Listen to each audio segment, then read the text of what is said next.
guy Bendu, and I'm coming at y'all with another video today. So I have an interesting story. So let me preface it by saying this. So I've been kind of having a ongoing debate, I'll say that, with one of my close friends. Me and him have disagreements on China. As y'all know, I believe that a lot of the narratives we hear about China are either, misrepresentations of the facts or just complete lies. Like, honestly, for real. And I've talked about China a lot on this channel. I had my guy Ben on a while back on Talks Talk, where we had a conversation about it and everything. It's not him; he's not the one. This is a different friend, but yeah. So my whole thing, the reason why I talk about China is, I'll say, for two main reasons. Reason number one is I want people to understand, that the United States, as the United States self-implodes, and as the United States collapses to becoming what I think America's collapse is actually going to be. I was about to say Great Britain. I think it's going to be worse than Great Britain. I think we're gonna see some stuff here in the States, man. We're going to see some stuff that we thought only existed in third world countries. but yeah. So I talk about it because as the United States collapses, they're going to deflect, and they're going to scapegoat, and China is going to be probably more than likely the main scapegoat, because Russia isn't the big communist threat, that they used to be, when they were the Soviet Union.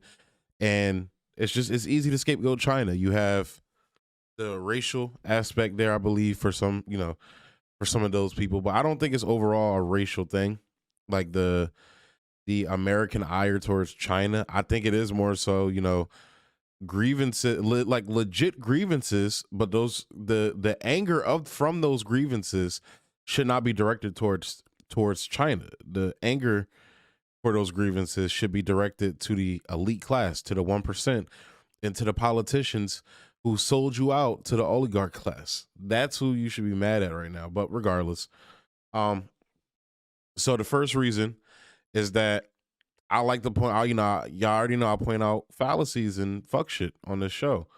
So I find it illogical, to sit here and constantly scapegoat China and pretend like China's the cause of a lot of our problems. Well, no, China's not the cause of a lot of our problems. Capitalism and the elite class capturing our civil liberties, our economic well-being via capitalism. That's the problem. Most Americans don't want to admit that capitalism is the problem that it is. Some leftists will, because you do have leftists out there that, still believe in capitalism 100%. Y'all know I talk on it on the channel a lot about we need to go to a hybrid system, something similar to China.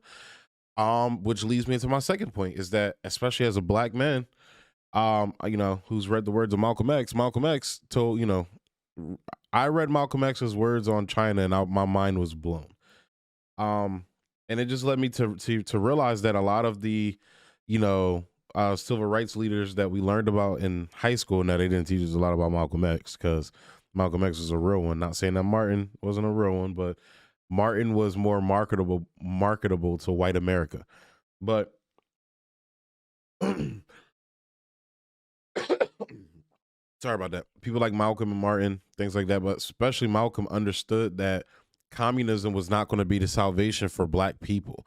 Communism is the mechanism that was, or not communism, sorry about that. Capitalism was the mechanism that was used to enslave our people, to steal labor from our people. So, and furthermore, to continue the oppression of our people. So you're not going like I talk about the show all the time, all these niggas like Jay-Z, Kanye, all these niggas running around talking about we need a seat at the table, this, that, and the third. We need, like, they're trying to create a new black elite class. That's how I like to describe it. They want a seat at the table of the elite class. That's what they want. They don't want systemic change because they are wealthy now. They have crossed over into that class. Now, their grievances is that they feel that they're not treated the same way as the other oligarch class. They want to be they want to create a new black elite class. They're not part of our class anymore. There's no class solidarity with that. So that's the point I like to bring up when I talk to black people about, these things. But also, I guess a third one would be, outside of just black people, Americans as a whole, like this is something that black people definitely need to be adopting, but black people or Americans as a whole, we need to be looking at how China has kept the elite class in a constant state of check. If you ask me, checkmate. Because China's going to be the dominant economy on the face of the planet. Some say within 10 years. I'm saying shorter than that. Maybe like 2 to 5, honestly. For real. Dead ass. But yeah. That's just, we need to be looking at, taking aspects of, what they do to combat imperialism and what they do to combat, the elite class's attacks on them, and apply it here and apply it to things outside of politics, like apply these things, apply these, economic structures and different things like that, and shit like cooperatives that I talk about on this channel, like mutual aid, things like that. So those are the 3 reasons why I talk about China a lot. I wanted to say that before we get into this story. This week I'm going to be doing a lot of China stories because, like I said, me and my homie, we had a debate about it, or conversation really, because it was over text. I hate talking over text too, but regardless. But so I am going to be doing a couple stories on China this week. I'm probably going to be doing, it's going to be a couple stories. So but the first one I came across was fascinating, and I actually came across it on Second Thought's channel. I don't know if you guys watch Second Thought. He kind of crosses into like the, neo-progressive areas sometimes, but I think his videos are good for introducing people to, I guess, leftist ideology. I literally just think it's common sense. You feel me? Like he talks about like his video on cooperatives and his videos on, like working class issues. You feel me?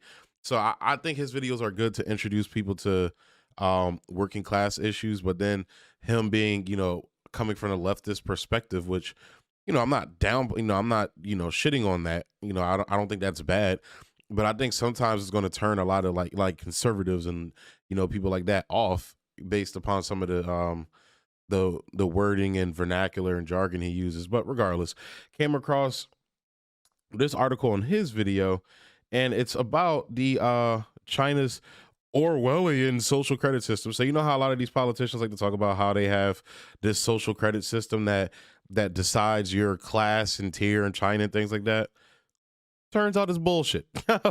Like almost everything they say about China turns out to be bullshit.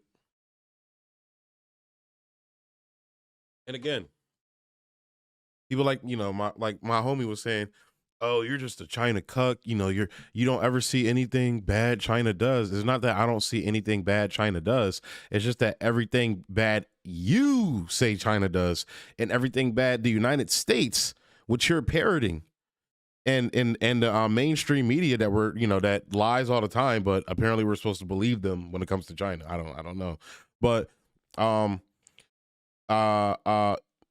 when you are saying these things about China, is easily debunkable and oftentimes laughable. So let's go ahead and get into this article. I've been rambling on long enough. Jesus Christ, that was like a 9-minute intro, guys. But yeah, let's get into it. So like I said, this is from foreign policy, by the way, too. So this isn't CGTN, this isn't alternate, this isn't like a third, this is foreign policy. Go read foreign policy's other articles that they do about China. They're not too friendly. Even in this article, they have like some, slick wording, because basically in this article, I'm just going to sum it up real quick before we get into it, but they go into how basically like, oh, how politicians in America and how media figures and how the media overall and the Western consensus about this social credit, system that or score that China has, it's not what they're saying it is. And that's but then they try to pretend like, it's not what they say it is, but they have the potential to make it what they say. It's come on, stop it. You just stop it. So regardless, let's go ahead and get into this article. China's Orwellian social credit score isn't real. Blacklist, and you already know I'm gonna link the full article down below for y'all to go read. It's actually another one too. I haven't decided whether I'm gonna cover it or not, but I'll link that one down below there too. China's Orwellian social credit score isn't real. Blacklist and monitoring systems are nowhere close to Black Mirror fantasies. China's sweeping data-driven social credit initiative is sounding alarms. In a speech on October 4th, U.S. Vice President Mike Pence described it as an Orwellian system premised on controlling virtually every facet of human life. Now, note that second thought video where he brought up this social credit score, he was talking about the American credit score and how the American credit score historically has been used to do that to people. Historically. So I like to say America's a big fucking projection machine, because this is all projection that they're doing right here. And me and my friend got into a debate about credit scores and things like that. I believe that when you're white, I'm not making it about race. I'm making it an observation. When you're white and you come from a certain background, usually the middle class, upper middle class, suburban background, you're going to have positive viewings of the credit score. But when you're from a Black neighborhood where there's systemic poverty there, brought on by things like redlining and by credit scores that have roots in racism. I might actually cover that second thought video, actually, like react to it and just talk about it while I'm out, like how I did the reactions to those other videos. That one guy, he stopped doing like the Chris Hedges videos and everything, and he started reacting to his own shit. So I couldn't really react to him anymore because he's talking through the whole video. It's not like I could just react to it. So that would be like weird, like a reaction to it. But regardless, but like I said, America's a big fucking projection machine. I was just reading a story on Socialist MMA's page where they were talking about so we know they do forced labor. They do basically slavery in the prison system. That's what the whole 13th Amendment thing and the fight about that is about. But now I was just reading an article about how they're paying immigrants, illegal immigrants, to come over the border, paying them like 20 cents to do this agricultural work. It's crazy. I'm going to cover that article on Friday during the live stream. Fucking nuts. So like I was like, America's a big fucking projection machine, bro. But an Orwellian system premised on controlling virtually every facet of human. Now they're even using the credit score to push the vaccine ID passports. You cannot make this shit up. You cannot make it up. I swear to God, you cannot make it up. But there's a small problem. The system doesn't actually exist, at least as it's generally portrayed. China's party state is collecting a vast amount of information on its citizens, just like the United States is, and its social credit system and other developments internally and overseas raise many serious concerns. But contrary, because we don't want that type of power in the hand of those guys. I wonder why they would say that. But it's perfectly okay for the United States to have that power when they've used that power to, I don't know, drone strike innocent civilians, including their own citizens. The United States has drone strike and killed their own citizens and used these, this data harvesting and data collection to track these people. Y'all know I talked about the Israeli contributions to all these tracking systems and things like that. Whitney Webb talks about this a lot. I'm going to be covering Whitney Webb a lot more on this channel, so stay tuned for that. But yeah, they use it as fucking to run torture programs. Literally, the United States to run torture programs. It like projection machine. Bro, it's mind blowing. You cannot make this shit up. I'm telling you, you cannot make this shit up. And its social credit system and other developments internally and overseas raise many concerns. But contrary to the mainstream media narrative on this, Chinese authorities are not assigning a single score that will determine every aspect of every citizen's life. And this is where the wordplay comes in. At least not yet. Because the United States is kind of basically already fucking doing that.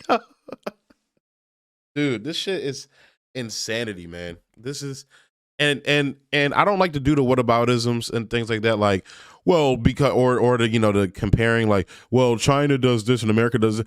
I'm literally saying that what they're saying is bullshit, and they're telling you right now in this article. That's my whole point.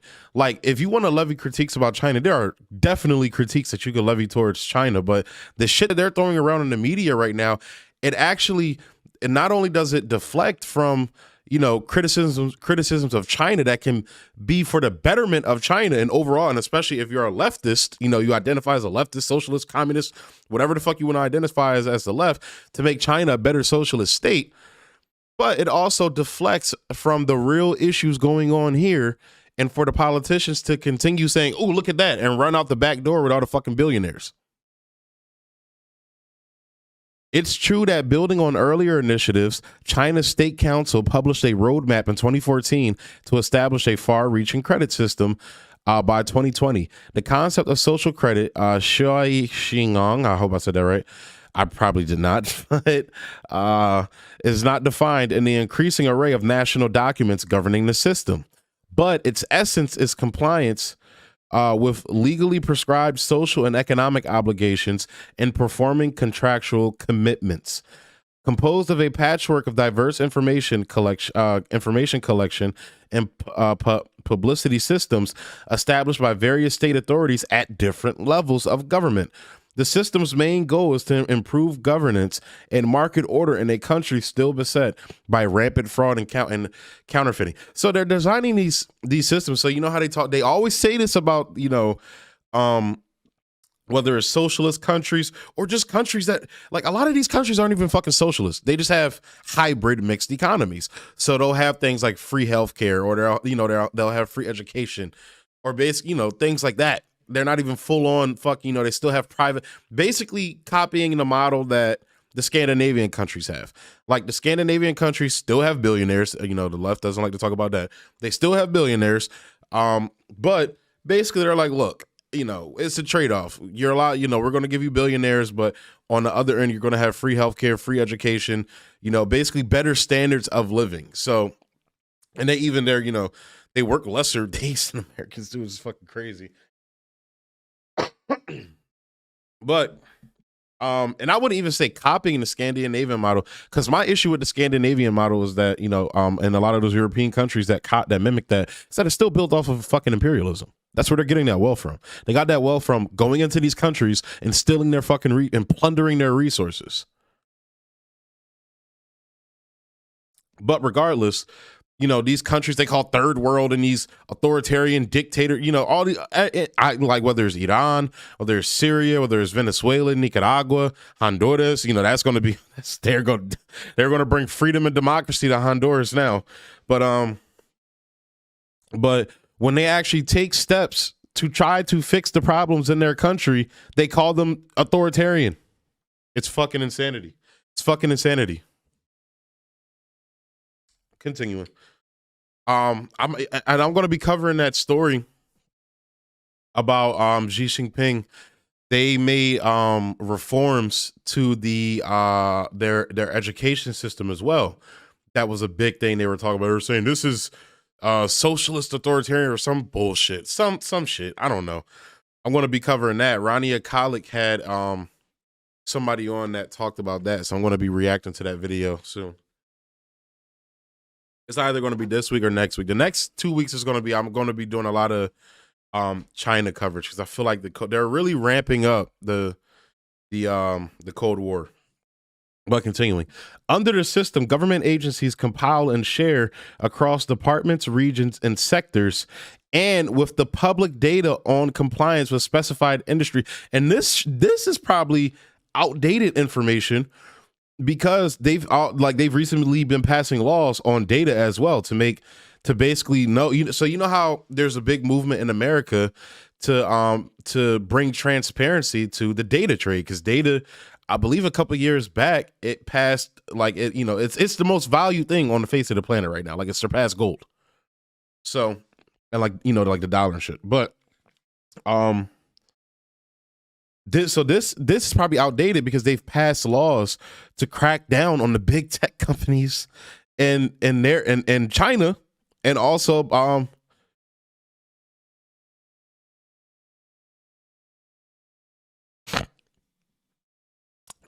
in conjunction, basically dealing with data to make sure people's data is safe, to make sure people's data, they know where their data is going. You feel me?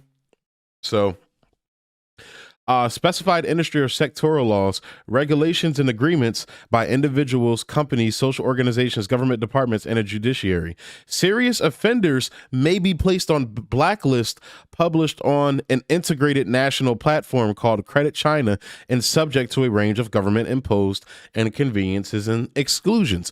Well, that's bad, right?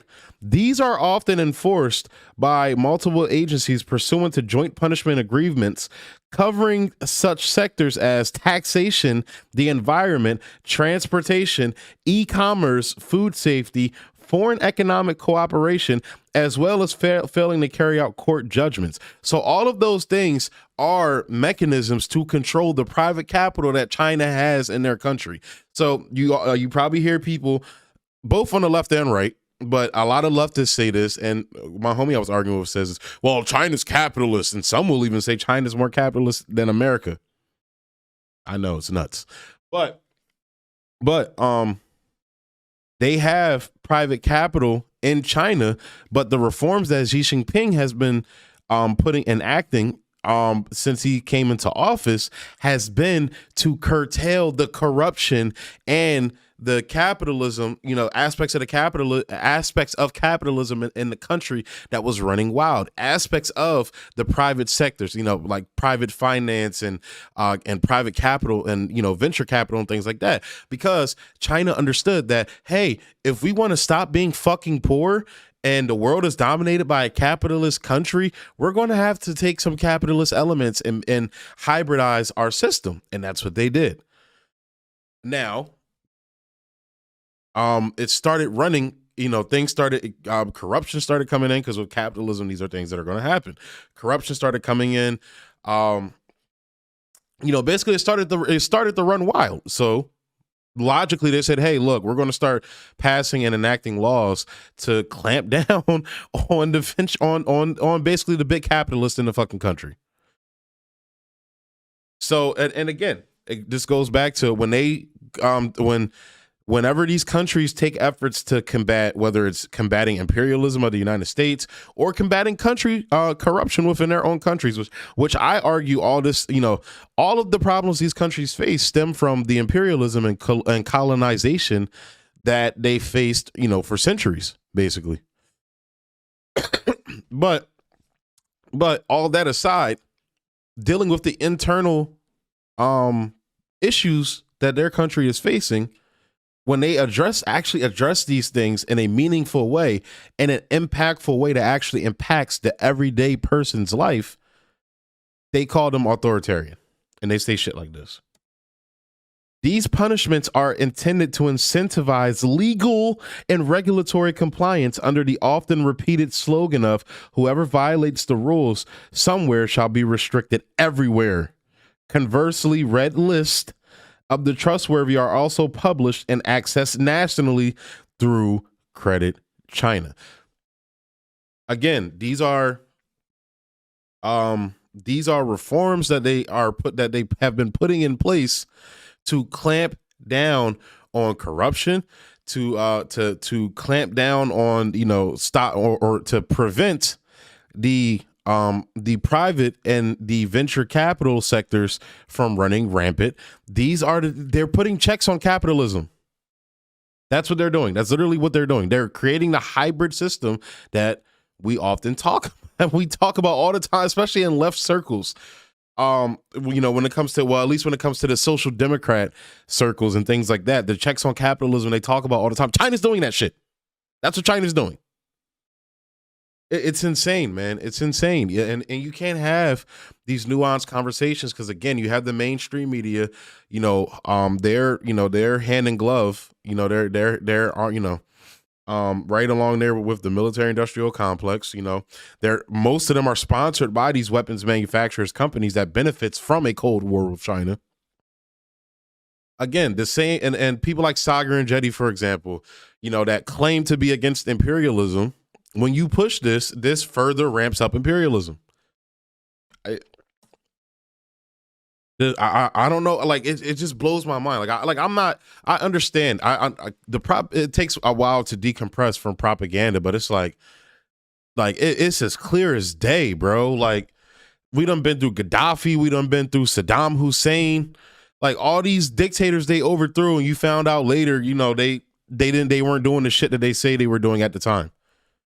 I don't get that, bro. It's insanity. It's literally insanity. We're doing the same thing. Oh, you're like, dog, you ain't see the last dictator we overthrew, Meathead? Pay attention. You're saying the same shit that he said.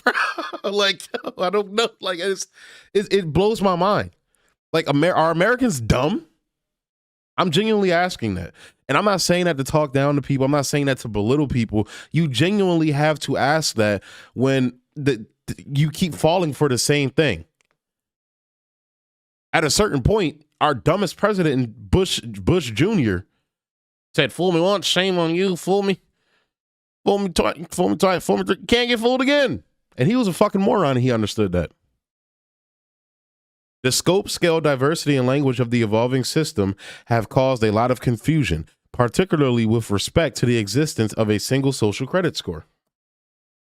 There is no such thing as a national social credit score. A few dozen towns and cities in China, as well as private companies running loyalty type programs for their customers, do currently compute scores. Sounds very similar to what we have here, primarily to determine rewards or access to various programs.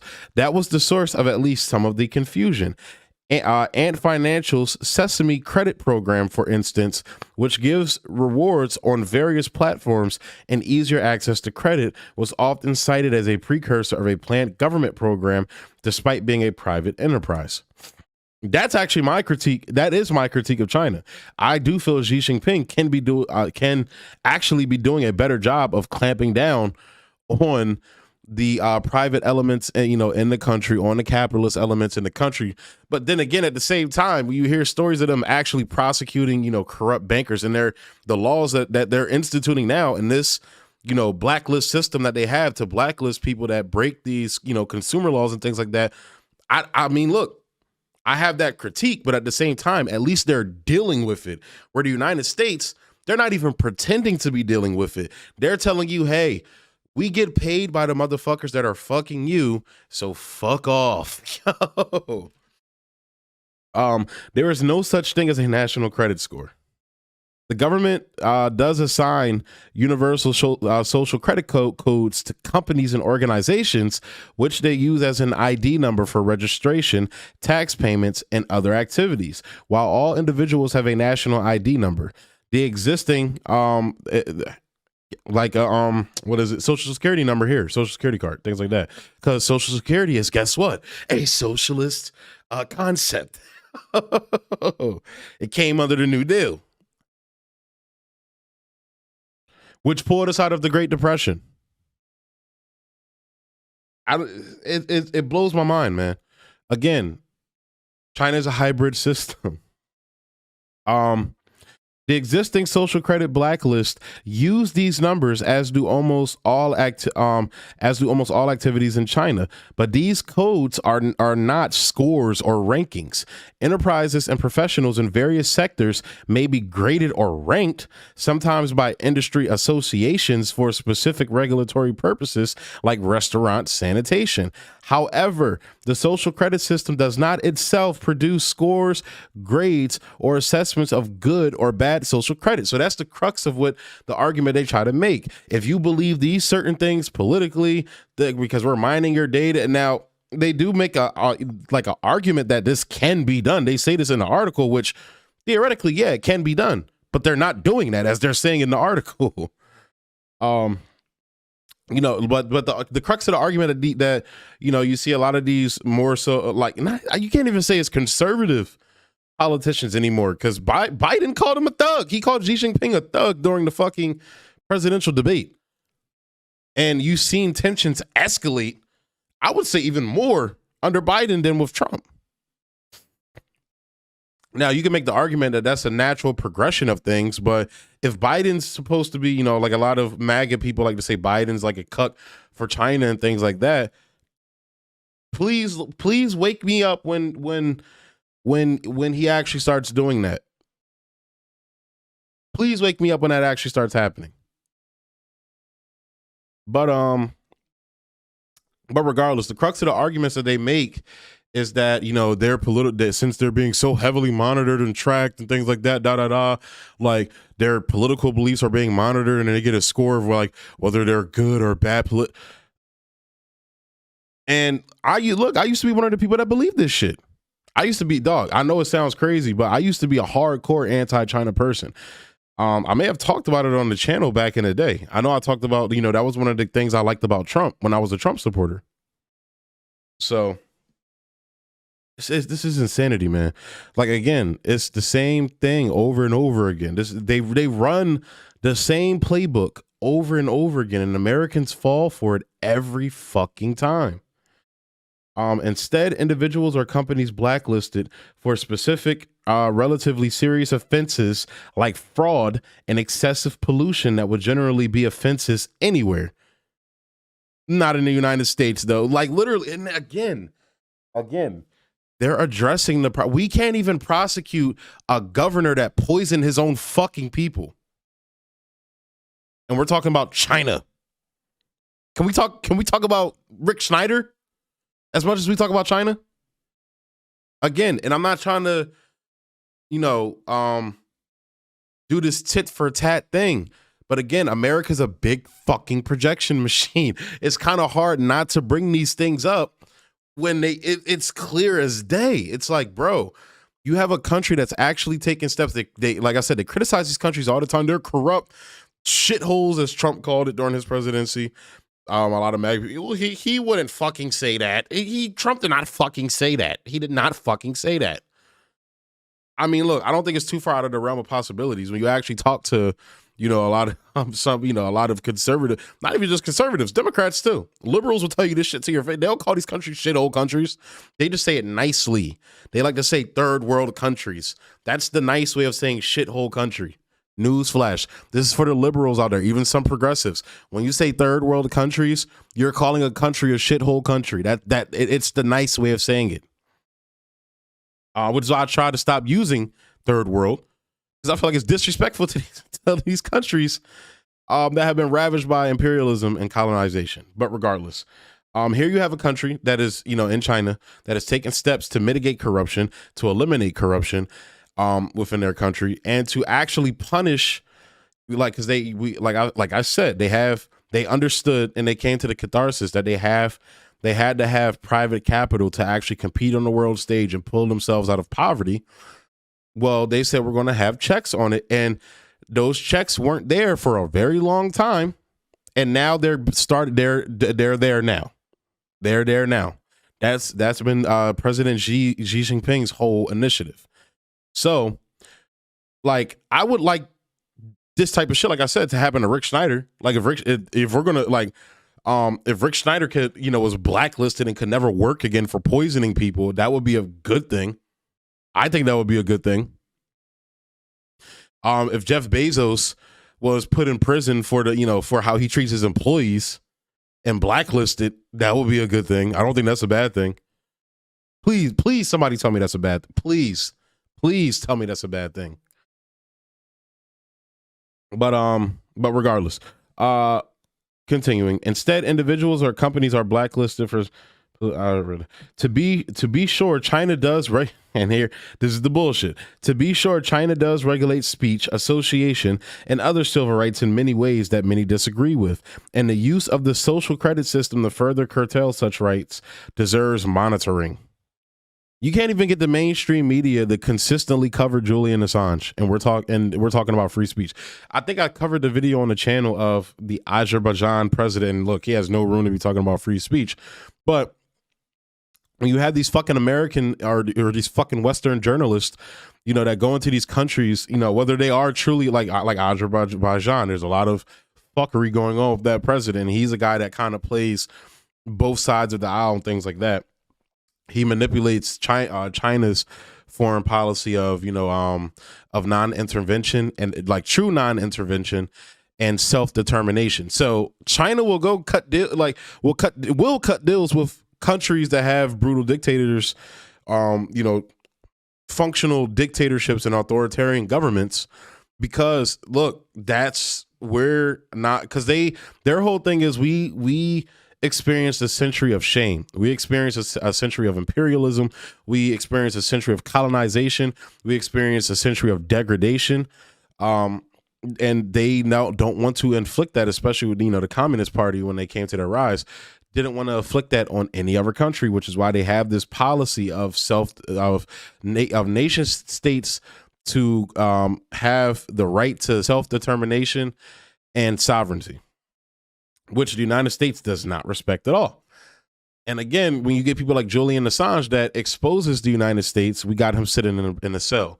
People like John Kiriakou revealed that, you know, there's torture programs going on. He post his prison sentence, he's even made allusions to mass pedophilia going on in these intelligence agencies, which I'm going to be talking about this week as well on Wednesday. Yeah, it's just crazy, man. China's credit reporting system, whose financial reports comprise a core component of what is considered social credit, may also have contributed to the myth. The Chinese term for credit reporting, I'm about to pronounce this shit wrong too, bro. Jinshin, I hope I said that right, is often translated as credit scoring. However, the primary financial, and again, this goes into translation. This is kind of what's going on with the whole Peng Shuai story, which that's going to be a story I'm covering Friday. I'm going to cover Danny Haifeng's article that he wrote about it. But a big central component of that story was how the media, I don't think it was an accident, purposely mistranslated a lot of what Peng Shuai said in that post that she put up. However, the primary financial credit reporting system for companies and individuals overseen by the People's Bank of China, China's central bank, does not provide credit scores or assessments with its standard reports and does not mention scoring in its definition of credit reporting. The PBOC's Credit Reference Center, like licensed private credit reporting agencies, does offer financial scores, which is called Xinjiang Pinfin. I don't know if I said that right, bro. Widely reported private credit scoring programs launched not by credit reporting agencies, but by some payment platforms such as Ant Financials, which consider e-commerce interactions as well as financial histories to determine customer scores, likely also contributed to the misconception of a social credit score. The PBOC, looking to expand its consumer credit coverage by sourcing data from online lenders and other non-traditional sources, in 2015, authorized 8 companies, some of which, including Sesame Credit, ran customer scoring programs to seek credit reporting agency licenses. None of those companies qualified. However, this year, the PBOC did license a national agency called Baihang Credit. Baihang Shenzhen. Look, man. Y'all see it. With those 8 companies as shareholders to provide credit reporting services to clients and contribute data from online microlenders and peer-to-peer lending platforms to the PBOC for compiling more accurate consumer credit histories. Baihang may offer credit scoring products, but those scores, as opposed to the data on which they are based, are not part of the social credit system. And they say yet there. A second misapprehension is that the social credit system collects data on every citizen. The government does collect regulatory information on all companies and social organizations and different departments, mainstream or and different departments maintain their own dossiers on individuals. Some of this information is made public, and the social credit system is intended to create a culture of greater trust and creditworthiness in society as a whole, which again goes to the point of them combating the rampant corruption, as they like to say, that was going on in China. However, at present, the system prioritizes compiling and sharing public record type data, such as licensing, other regulatory information, and adverse court decisions on adults in key areas. Unless people are sole proprietors or company representatives have taken a loan or credit card, violated the law, or defaulted on a court judgment, they're unlikely to be in the social credit database. Again, let me repeat this. Unless people are sole proprietors or company representatives have taken a loan or credit card, violated the law, or defaulted on a court judgment, they're unlikely to be in the social credit database. A third common error is the belief that social behavior, consumption habits, and political loyalty impact one's social credit and constitute a basis for imposing punishments.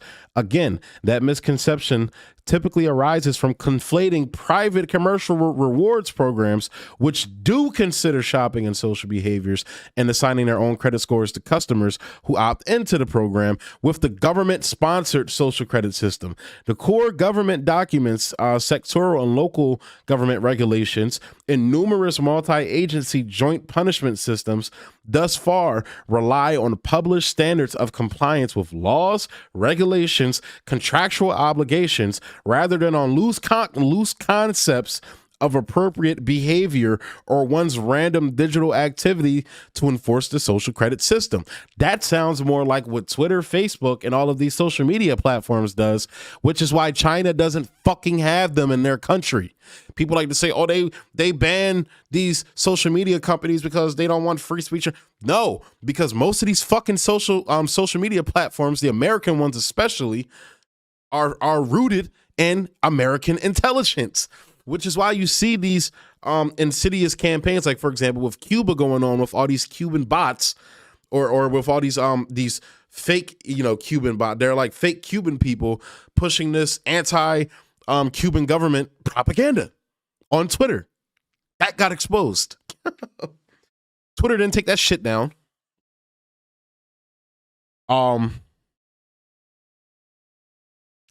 Kind of lost my point. This is a very infuriating story to have to do, but where was I at? In construction obligation, the core government document. Did I read this? I'll read it again for you. The core government documents, sectoral and local government regulations, and numerous multi-agency joint punishment systems thus far rely on published standards of compliance with laws, regulations, and contractual obligations, rather than on loose concepts of appropriate behavior or one's random digital activity to enforce the social credit system. There are plenty of legitimate concerns. The massive amounts of data being compiled and shared heighten the dangers of hacking and leaking personal information and other confidential information. Information security is a huge problem in China, which, again, this article is from like 2018, 2019. They've actually been addressing this now with some of the policies they've been passing now. In a recent survey, 85% of respondents reported they had suffered data leaks, ranging from phone numbers to bank account details. National and local social credit and other documents do call for enhanced information security and privacy protections. However, China does not yet have an overarching privacy law or the ability to enforce these protections, which, again, they're addressing that now. As of recently, they've been addressing that with a lot of the policies they've been putting in place. For now, while there are many things to be worried about in China, a single and all-pervasive ranking system isn't one of them. Yet. And that, that's the song and dance they have to put on for the military-industrial complex that probably funds them. But regardless, man, I know that was a long video, guys. There was a lot of information to cover there, but again, that's not Jacobin, even though Jacobin, like, I was reading my homie, same friend, sent me this article talking about alternative media outlets and shit like that, and how they basically push these conspiracy theories, and it's like it creates this far left group thought. You know, me calling out, me saying like, hey, remember that horrible war called the Iraq War that turned out to be complete bullshit? Well, I know a lot of you don't remember the lead up because you guys were like beating each other's meats off with American patriotism, but they're saying the same shit again about this country. They're saying the same thing about Venezuela. They're saying the same thing about Iran. They're saying the same thing about Syria. They're saying the same thing about Nicaragua. They're saying the same thing about China. They're saying the same thing about Myanmar. The list goes fucking on. And this is my point. Americans at this point are willing dupes. And I wholeheartedly believe that. And they don't actually want to address the problem of imperialism. I think it's because they know they can't. Because nigga, straight up, they blew a nigga head off on TV. JFK. They blew his fucking head off on TV. When he talked about dismantling the CIA and all that shit, they blew his fucking head off on TV. So I do think it's a mixture of Americans being they're willing participants in imperialism. I think that's a small portion of it. I think a lot of Americans are afraid, which rightfully they should be. Like they've killed people over this shit. I talk about it on it. They've killed niggas over this. Straight up. So, but to further push yourself in the echo chamber of that propaganda, to me, is just, that's like, I understand being afraid, but to then like convince yourself that the bullshit they're telling you is true is just next level, like next level, bro. That's next level bitch ass shit, in my opinion, to be completely frank. So, but again, I don't even think a lot of it is based off of fear. I think just Americans want a scapegoat. A lot of people want a scapegoat, and they're serving you up the perfect scapegoat. And you don't, like I said, I was watching Fiorella talk about how a lot of, international leftists, specifically in the global South and Latin America, feel about Western leftists, but specifically American leftists, and they believe they're non-existent, which is true. I believe that. That's why I don't identify as a leftist. If I lived in Cuba or if I lived in anywhere else but America, I would identify as a leftist, but not in fucking America, because it doesn't mean anything, honestly, for real. So guys, with that being said, I know this is a long video. I apologize for that, but I'm going to finally close the video out there. As always, like, comment, subscribe, and share. Emphasis on the comments. Hop down there. Let me know what you guys thought about the information I presented to you today. There's going to be about 2 more videos. Actually, no, it's 1 more video that's going to post today. I'm going to be posting on Wednesday as well. And Friday, there's going to be videos coming out as well. And I'm going to be doing a live stream. Stay tuned for that. Also, slide through to the Patreon. I have some exclusives there. They're not behind the paywall or anything. You could just go watch on there. I kind of wanted to start posting stuff on there because I know I've been saying it for a long time, but I am going to get around to posting the written pieces I've been working on. Like, I have like 4 that I've been like working on for the last like month or 2. So definitely go there, watch those videos. They're more fun videos and things like that. Like, I talked about the OnlyFans situation that went down a while back. So yeah, definitely go check those out. And if you can, show love, donate. Also click the link below, the link tree thing, to support the show there as well. Like I said, if you can. And yeah, guys, thank you for tuning in, man. That was a fun video for me, because I don't know. I don't like this current situation going on, but pointing out fuckery it does something with me, bro. It really does something with me. I don't know. But I'm gonna go ahead and peace y'all out, man. Thanks for tuning in. Peace.